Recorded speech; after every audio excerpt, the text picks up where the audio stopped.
Real Madrid coach Zinedine Zidane is already approaching the Champions League final against Liverpool in exactly the same way that he's prepared the team for every other game this season. With a fully fit squad to choose from this weekend, the Real coach is in an enviable position. Despite the medical team at Real having had a seemingly endless flow of injuries to deal with this season, it's looking as though they've got it right in time for the final.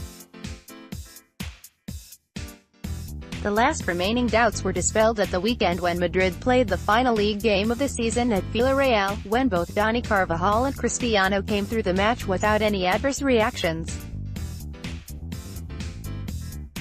There was one moment in the game when it looked as if Dani could have been in trouble when he landed heavily after an aerial challenge. The Villarreal player involved failed to jump and Dani went over him, clattering to the ground and landing heavily on his arm and wrist. Situations like this can be dangerous, and if one player doesn't compete by not getting off the ground, then that player effectively becomes an obstacle for the other player to fall over as he jumps. With Dani at Villarreal, his body's momentum carried him over the shoulders of a standing opponent, and he hit the ground with a thud, his arm and shoulder taking the brunt of the landing. Luckily nothing came of it on that occasion, but it's not something that referees in general tend to pick up on. In most cases, if the referee feels that one player has made a back, as they say, then a free kick is awarded, but it usually goes no further than that. In situations like this, it's very easy for a player to land on his back or neck, and this is obviously far worse than the incident on Saturday, which, to be fair, didn't look intentional. But it only takes a player's timing to be out by a split second for this to happen, and players can be seriously injured.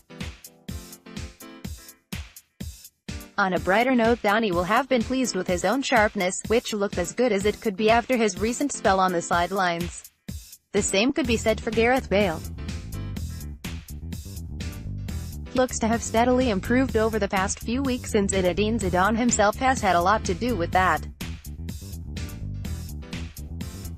He's never really put Gareth on the spot either in terms of his fitness levels or recovery from injury, and just like this time last year, Gareth will be bitterly disappointed if he doesn't start against Liverpool. The difference though between now and the previous Champions League final is that Gareth hasn't been fighting the clock in terms of recovery times as he did last year. Before the Cardiff final, he seemed to chasing his fitness for most of the season, and it was one injury after another, while this time around he's been steadily building his fitness levels up over a longer period of time. So it's all beginning to come right for Real Madrid just as the final approaches. It's common knowledge that the team will train in Valdebebas this week before flying to Kiev on Thursday to complete their preparations in the Ukraine. Real will certainly find it easier to get there than most supporters of both clubs will. Just like last season in Cardiff, the two competing clubs will be allocated less than half of the tickets available between them. With the Olimpiaski Stadium in Kiev reported to hold over 63,000 spectators, Real Madrid and Liverpool have been given just over 16,000 tickets each. It's also been widely reported this week that almost 2,000 Madridistas have returned their tickets to the club, citing the cost of flights to the Ukraine, which are increasing by the minute, and the spiraling costs of accommodation once they get there as the main reasons for non-attendance.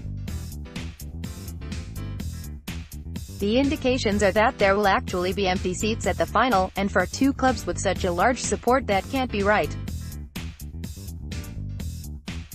When the Real Madrid team do arrive at their headquarters, though, they'll more than likely have a light session to stretch off after the flight, before getting down to the final bit of training on Friday. Zidane, though, will probably have made his mind up already about his preferred starting 11. Although he's unlikely to go through the whole 90 minutes without introducing at least one new face at some stage in the proceedings, this is something that Real's coach uses to his advantage. Putting aside enforced changes due to injury for a moment, Zinedine Zidane's use of substitutes in Real Madrid's games this season has actually looked to be pre-planned on several occasions, and from that aspect it will be just as interesting to see who is on the bench as much as who actually starts.